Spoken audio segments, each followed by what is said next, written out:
হাওড়ার বাগনানে আগুন, জাতীয় সড়কের পাশে পর পর দোকানে আগুন। আগুনে পুড়ে ছাই হয়ে গিয়েছে 7 থেকে 8টি দোকান। জাতীয় সড়কের পাশে পর পর দোকানে আগুন লাগে। হাওড়ার বাগনানে আগুনের ঘটনা। আমাদের সঙ্গে রয়েছেন প্রতিনিধি সন্তু। সন্তু, এখন কি পরিস্থিতি এবং কিভাবে আগুন লাগলো? দেখো, হাওড়ার বাগনানের লাইব্রেরি মোড়ে 16 নম্বর জাতীয় সড়কের পাশে যে অস্থায়ী দোকান, সেই দোকানে স্থানীয় বাসিন্দারা জানাচ্ছে প্রথমে একটি খাবারের দোকানে আগুন লাগে ভোর রাতে।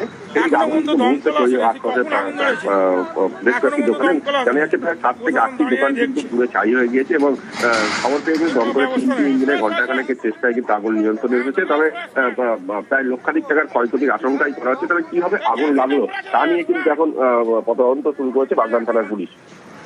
বেশ, ধন্যবাদ সন্তু।